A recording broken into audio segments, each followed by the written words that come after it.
Ladies and gentlemen, good evening and welcome to my show. Tonight we're going to look at Gradle versus Maven here in 2024. So if we go to Gradle's webpage, then they claim that they are 100 times faster than Maven. Is that true? What if we try it out ourselves? Will we get the same results? Of course, they have.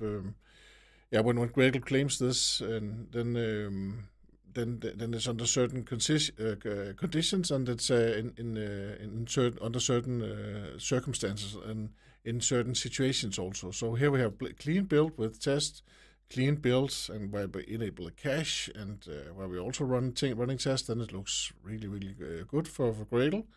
Then we compile a single change. Then we execute tests after single change.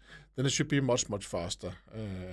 And in the beginning it says 100 times faster. So maybe it is 100 times faster. Maybe it's not. One of the things that Gradle does is it actually creates daemons. That means there's a little Gradle program running in the background that makes it much faster to run. It's a long-lived process that keeps all the build information hot in memory, so that actually it doesn't have to start up. The first time that you start Gradle, it will be slower than Maven, definitely. And in my experience, it's like it will be twice as slow the first time because it has to spin up the daemon first. But when the daemon is running, how much faster is Gradle, or is it faster at all? So that's what I wanted to try out. So I've created a Spring Boot project right here, and I've created this project by choosing. I'm using IntelliJ. I'm choosing File, New, Project right here. Then I added. I both created a Gradle, I built a Gradle file, and also created a POM XML file. So I both chose Maven and Gradle.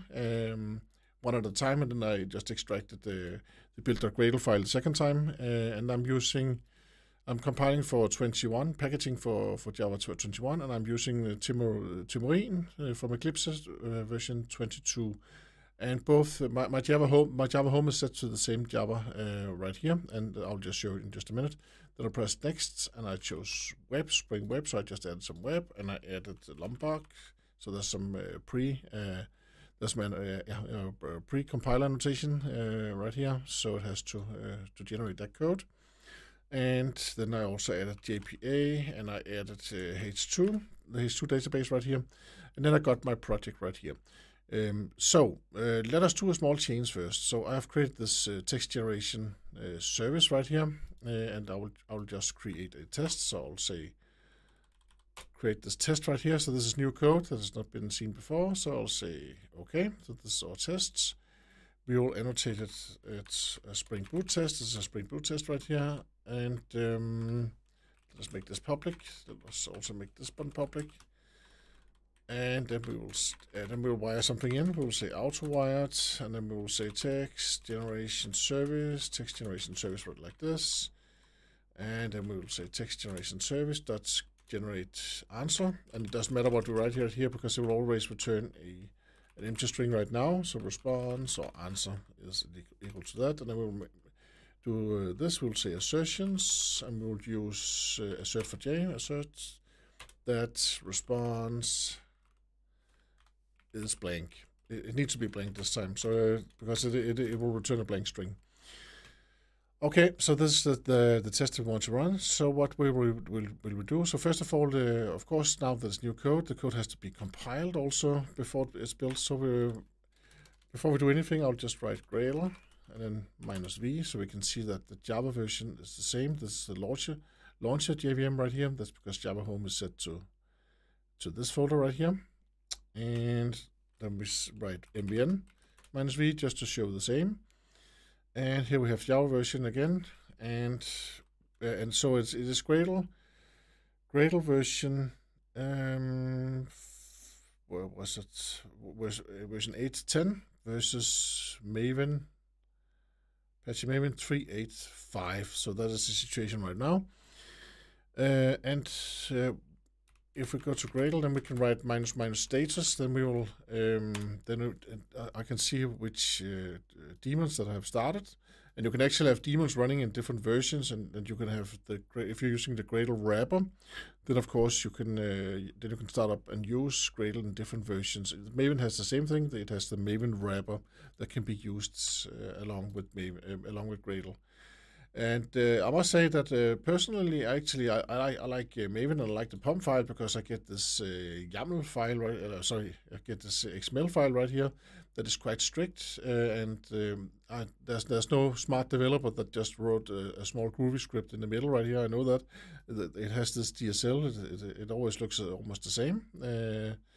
Because it is XML. Of course, the people that don't like the POM XML file says that this is much longer and that it's many more lines to express the same.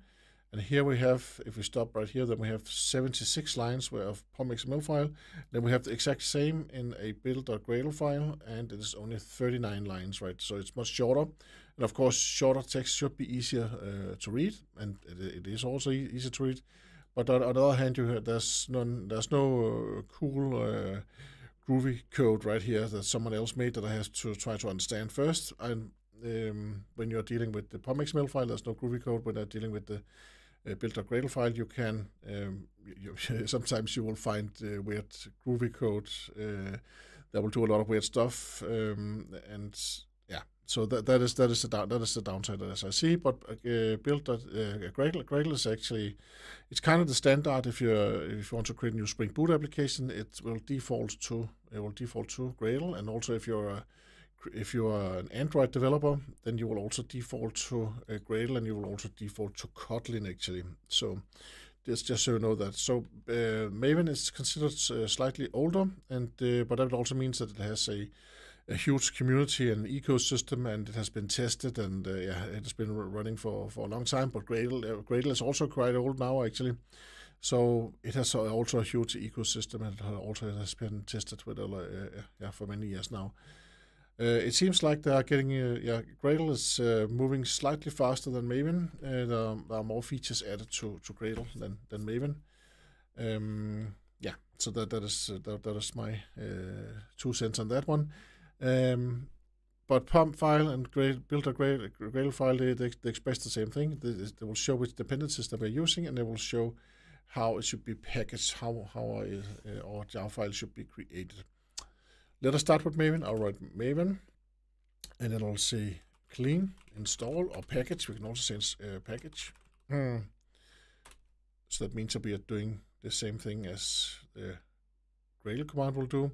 Right now we're also running the test, so let us just try where we are running the test, and this is it took 7 seconds right here. And we had 2 tests. One of them should be the new one. Is there somewhere?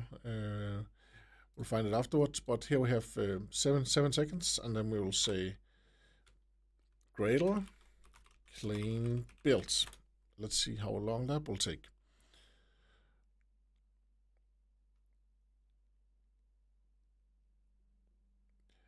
It actually took 8 seconds right now. So, but let us try to run it again. So let us say Gradle clean build. How long will that take? This time it took 6 seconds. Okay, then we'll try again. Maven clean package.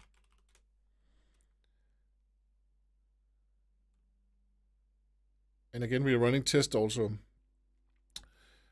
And this time it took 7 seconds. So the Maven clean package is quite consistently on the same around 7 seconds, right?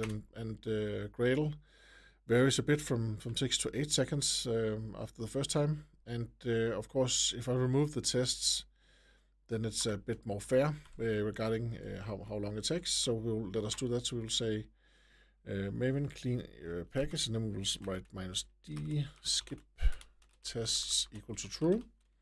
Then to see how long it will take now. It takes 3 seconds, and then we will say Gradle clean build, and then we'll write -x and then test. So that means we will skip all of the tests. And now it took 2 seconds. Let us just try again, just for fun. I do not see 100 times of a difference. Of course, if we look at some of the charts in some of the situations that we just saw before, then then of course, they did not promise that it was 100 times in all situations, but still, it was 2 seconds versus 3 seconds here after skipping the tests. So that means that, then you could say that Maven is 50% slower than Gradle when it's something that is already known. Just for fun, let us try to change some of the code. Just for fun, we will change the test right here. We'll just write something else right here. That means that now the file has to be compiled again. So now it has to be recompiled. We'll start with Gradle this time. We'll again Gradle clean builds, and this time the test is being run. So 6 seconds, and we'll say Maven clean package right here. And 7 seconds. I don't see that big a difference, just like Gradle is bragging about right here. I don't, and this is just of course, it's just my hands-on experience, and most of the projects that I make, I can really not see a difference when I just for fun try to benchmark these two against each other. That's not that I don't see this change, at least. Of course, especially when you're running tests, the test they have to run, right? So if you're also including the test, and the tests almost take the same time, it does not matter whether it's Gradle that starts the Java process or if it's Maven, right? It's the same thing that it has to do, that the computer has to do. So the test will almost be the same. Yeah, and usually it is the test that takes the time, because you'll probably have a bunch of tests that you have to run. So all of this, this whole page right here, I would not choose Gradle because of performance. That's not why I would actually choose it. I would, and I think these calculations right here, those are very optimistic. Yeah, and the things that they run against, these numbers right here that are being pulled out from somewhere. It is not what I experience, at least on the projects that I make. I'm not saying that you should not use Gradle. Gradle is, I think it's cool also. I actually like both Gradle and Maven.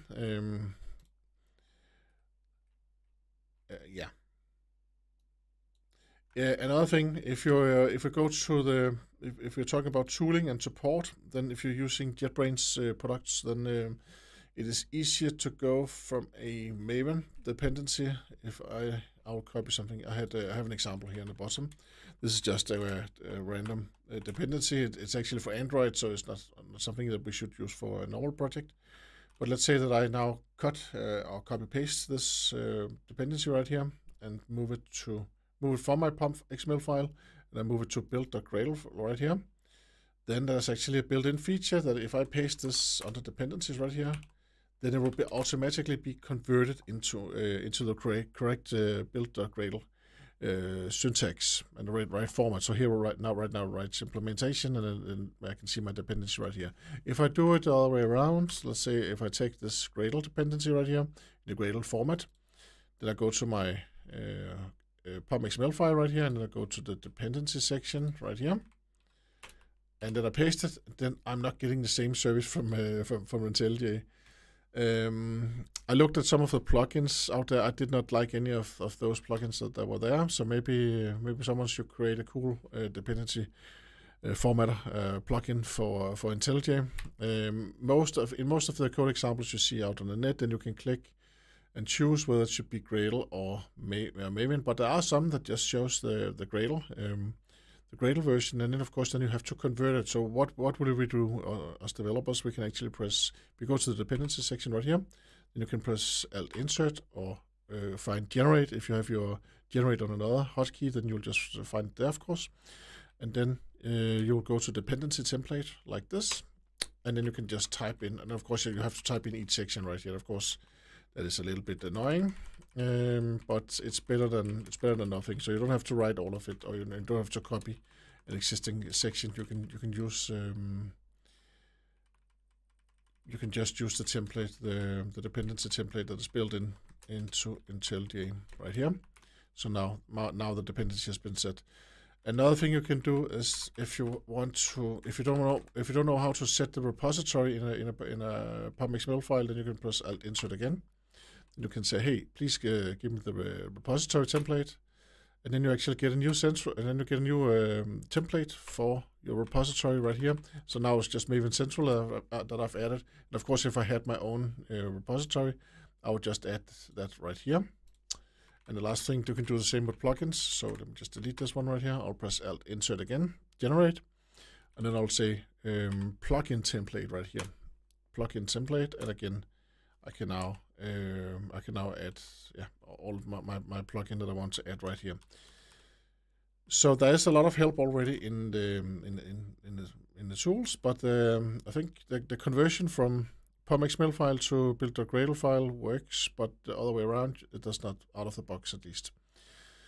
If you go to build.gradle file right here, again here, because the syntax is much easier, then of course you can still add a Gradle plugin, and then of course you will see that right here. But there's no need for that for the XML template that we have with the PubMXML file. So that is. Yeah, of course, that is one of the differences with now. Right now, it's Groovy code. You could also have chosen the Kotlin DSL instead. Then it would just be the Kotlin code that you would have right here instead. And then your file would end with build.kts instead of build.gradle. Yeah, so that's the difference. I don't see. And okay, so how do we install these tools right here? That is probably your next question. And it's quite easy. You download a binary with Gradle. You just create a folder somewhere. You download the binary for your operating system, and then you just place a path down to the bin folder, and then that's actually it. And in IntelliJ, you can choose where your Gradle location is. So that's how easy it is. If you don't know how to download Java, then you just go to your project. You press F4 to go to project structure, and then you can find your SDK right here. And you can see I have a ton of SDKs right here, and of course I should clean them up so I don't use some of them by mistake. Let me actually do that. So now I'm going to press minus right here, so now I'm deleting all of my SDKs, but you can just add any SDK by pressing plus, download JDK, and then you can choose which version and which version and of the which provider you want to use for JDK.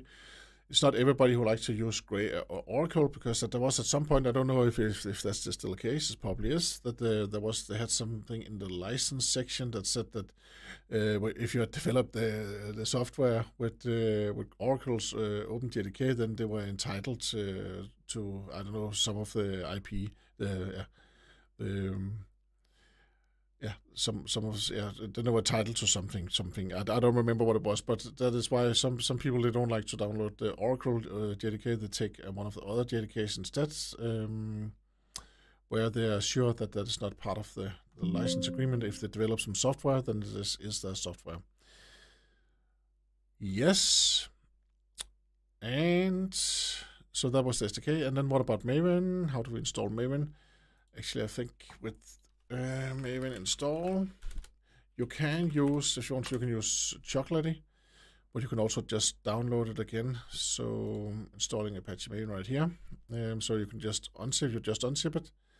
And actually, I should have upgraded Maven when I did this comparison, of course, to the latest and greatest. But I don't think that the difference would have been that much. We're 399. And if I go out here, then it was Maven -v, it was version 385. So of course I could have, I should have also updated that one. Actually, I'll do that now, but I'll not run the test again. The difference is not that big. So I'll say download right here. And again, when we're talking about differences, it is the test that takes the time, right? So when you're running on a CI server or on developers' computers, it doesn't matter that the Maven has to start its own process, and there's no and that there's no daemon. And actually, there's actually a project for Apache Maven daemon But that is not what's important, right? The important thing is that your tests are running fast, and they're not trying to dump a lot of stuff into a database that will take a long time or something like that, or making weird queries that will take a long time to execute. Yeah. And here we have the binary as a zip file. So I will just take this one right here. And then I'll just place it in a folder, and then I just need to make a path to it. And of course I can also create a Maven home folder to that. So, and again, I will also create Java home is important when you're dealing with Maven and Gradle, because it would use your Java home to actually and use that version of Java when it has to execute something or compile your code. So Java home is very important, at least. That's actually just what I want to show today, as this a comparison between Gradle and Maven, and I like both. They're both still cool, and I'm pretty sure that Maven will stay around for many more years. And it will just be next to Gradle. What has been changing during the years is actually that Maven has gone from being the standard to actually Gradle becoming the standard. So if I go to Spring Initialize right here, Spring Boot Initialize right there, and then I click right here, and then I can go to so you can see here then Gradle Groovy. That is the default, and I have to actually choose Maven to get that POM file instead. If you're curious about the differences, then you can actually, let's say that you want to see how does a Gradle Kotlin file look like, what does that look like, then you can just go to Explore. You just press Explore right here, and here you can see your build.gradle.kts. Build.gradle.kts, that is a Kotlin version right here. And if I press Maven instead, then again I can press Explore, and I can see the Maven version of the same dependencies. And of course I can choose the dependencies right here as usual. I can choose web, and and we can also let us choose Gradle also. Groovy, let's choose the Groovy version also, and we can see it slightly differs from Kotlin version. That's it. Thank you very much for watching, and thank you very much for all of your comments, and have a great evening. Hope to see you again soon. Bye bye.